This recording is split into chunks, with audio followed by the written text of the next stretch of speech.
আছে নি পড়ার টাইম নাই হায় রে হায় ঋণ মরব গরবর কত হইব আপনি পারেন না আপনার বাচ্চারে কোন জানি আপনার বিবিরে কোন জানি বলেন মাগরিবর নমাজ বাদে একতিল ঘুমাইবাই না সার আন্দিবাই মাগরিবর নমাজ পড়িয়েও মুসল্লাত বইয়া কোরআন শরীফ লইয়া সূরা ওয়াকিয়া শরীফ তিলাওয়াত করছে বেশ যাইতে 10 মিনিট টাইম যাইব আর না 5 মিনিট অথবা 10 মিনিটের ভিতরে তিলাওয়াত শেষ একিন করিয়া বলেন জানি হালাল খান জানি হারাম থেকে বাঁচিয়া থাকুন জানি সূরা ওয়াকিয়া শরীফ তিলাওয়াত করেন জানি অভাব অনটন জান না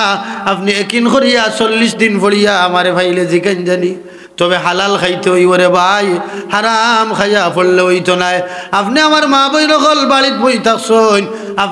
আপনার স্বামী আপনার বাচ্চা বাজার থেকে খরচ আনের একটা দিন জিকাইছেন নি তুমি তো রুজি করো মানছো মাত্র 200 টাকা রুজে নাই 300 টাকা রুজে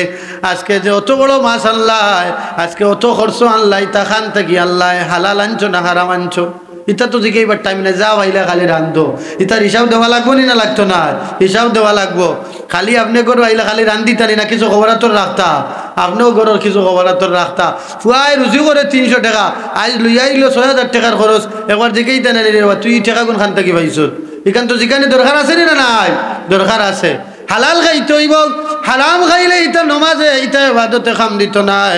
আপনি হালাল খাইয়া মাগরিবর নমাজ পড়িয়া সূরা ওয়াকিয়া শরীফ তিলাওয়াত করেন জানি এই সূরা তিলাওয়াত করলে আল্লাহ আপনার অভাব অনটন দূর করব সুবহানাল্লাহ এসার নমাজ পড়িয়া সূরা মুলক তিলাওয়াত করতাম আমরা হকলে জানি কিন্তু আমরা কিতা করি না আমল করি না সূরা মুলক শরীফ তিলাওয়াত করলে আল্লাহ কবরের আযাব রে মাফ করে দেন কতদিন মাফ করা হইব বলেন যদিন কোনো দাইমি আল্লাহর বান্দা বাবান দিয়ে সূরা মুলক শরীফ তিলাওয়াত করে আর দুনিয়ার জমিন থেকে যায় কি কবর যায় কি কবর যাওয়ার বাদে ফেরেশতা হল আইবা আযাব দেওয়ার লাগি সূরা মুলকে হইব আযাব দিতে পারতায় না বলেন কিতার লাগি তুমি খে বলেন আমি সূরা মুলক কিতার লাগি আযাব দিতে পারতায় না বলেন আল্লাহর বান্দা বাবান দিয়ে দুনিয়ার জমিনও থাকতে আমারে তিলাওয়াত করছে জানিয়া তিলাওয়াত করছে যে সূরা মুলক তিলাওয়াত করলে আল্লাহ কবর আযাব দেন না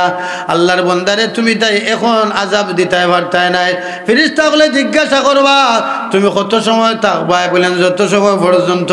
আল্লাহর বান্দারে আমি মাফ না করাইয়া বেহেশত লইয়া যাইতাম পারছি না অত সময় পর্যন্ত আল্লাহর বান্দার কবর থাকি আমি হরতাম না সুবহানাল্লাহ সূরা মুলক তিলাওয়াত করবা না ইনশাআল্লাহ সূরা মুলক তিলাওয়াত করতাম আল্লাহ আমাদের তৌফিক দিত তো খাত আসলাম যে মুনাফিক আছেন মাওলানা মুহাম্মদ ওয়া আলা আলি সাইয়্যিদিনা মাওলানা মুহাম্মদ